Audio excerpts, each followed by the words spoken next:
Hey everybody, it's me Chris. I'm back in the kitchen and I got a great recipe for you for dessert. It's called Panna Cotta, and what it means is literally cooked cream, and it's really good. Basically think of the best pudding you've ever had, and that's what it is. So let me show you my ingredients. I'm gonna need to cook this in a small sauce pot and a whisk. I got some vanilla. I have 2 cups of cream. I have 1 cup of milk, a half a cup of sugar. This is a shot of espresso, and if you don't have an espresso machine, you can just make some coffee, and if you want to add some coffee flavor. This is some extra milk, about a 1/4 cup. I have some cocoa powder, and this here is just plain flavorless gelatin. You can get it in any supermarket. And these are the containers we'll use. These are Pyrex, really prep bowls, but they're good for a lot of different things. These things are worth their weight in gold. And we'll ladle it into that with a small ladle. Alright, so the first thing you got to do to make your panna cotta is combine the cream and the milk into the sauce pot. I'm going to add the sugar. And I'm going to add some vanilla. And you could use as much or as little as you like.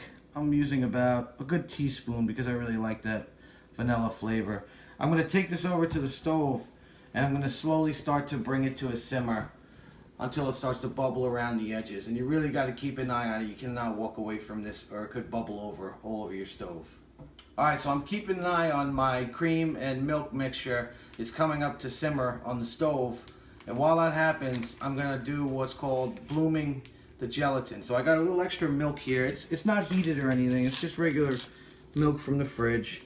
And I'm going to add my pack of gelatin into it and just give it a little bit of a stir.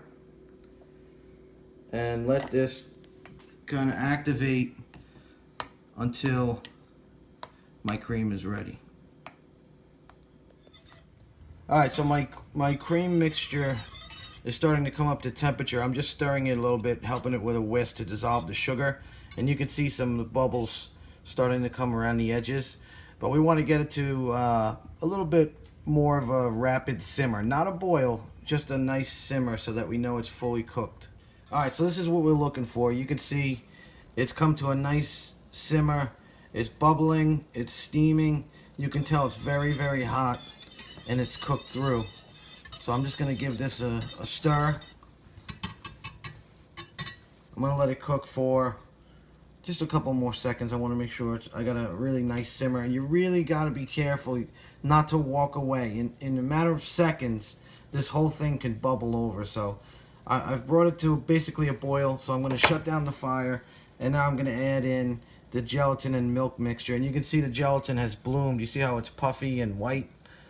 And I'm just going to mix this in and whisk it thoroughly to make sure it's dissolved. Alright, so my mixture is well dissolved and I'm ready to transfer it into the molds. So I've whisked it until everything is really nicely incorporated. And the first thing I'm going to do with my ladle is I'm just going to take some of the mixture as it is for my son Jack. He's only 2 and he definitely doesn't need any espresso the way he runs around the place. So he likes plain vanilla. So I'm going to make a couple for him. We'll make 3 for Jack. And he doesn't eat a lot, so that should be good. Okay. And now what I'm going to do for the rest of the mixture, for me and my wife, is I'm going to take a heaping teaspoon of cocoa powder. And I'm going to put in that shot of espresso to give it a nice coffee flavor. And I'm going to whisk this until it's nice and well incorporated.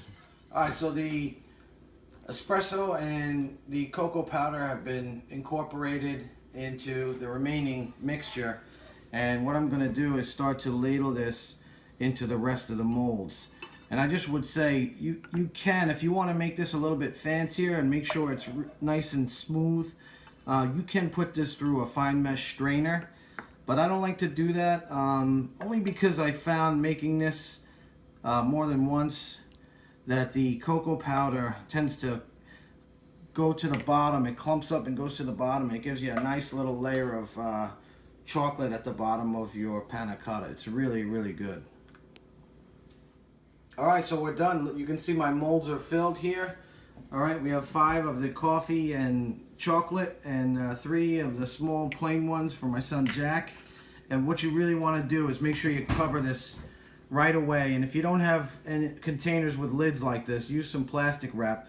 But if you don't cover it, you'll get a skin on top of the panna cotta, and it's not too appetizing. So I'm going to cover these, let them cool outside the fridge, and when they're down to room temperature, I'll pop them in the fridge and leave them at least overnight.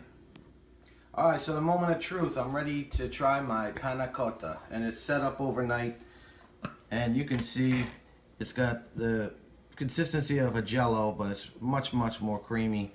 And on the bottom here, you can see that the chocolate has settled to the bottom, and it really adds to the flavor. And that's why I don't strain it, because I think it makes it even better. So the way I like to have it is just a little bit of whipped cream, just like that, and I'm ready to give this a try.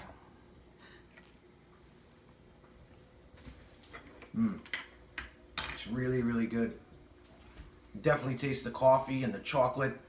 It's ultra creamy. It's really better than any pudding you've ever had.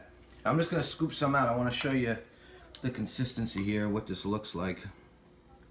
And you can change this up and make any kind of variation you want. You could crumble up some lady fingers or some cookies on the bottom. You could add any type of flavoring that you want. And I'll tell you something else. If you make this for a dinner party or even just for your family, you're really going to impress people, because this is the type of dessert you'd get at a nice Italian restaurant and probably pay maybe $12 for. And it costs you next to nothing to make it home, and it's just as delicious. So you got to try my panna cotta. Don't forget to search for me, Chris Smith, on YouTube, DJ Vanna Family Recipes. Subscribe to my channel, and thanks for watching the video.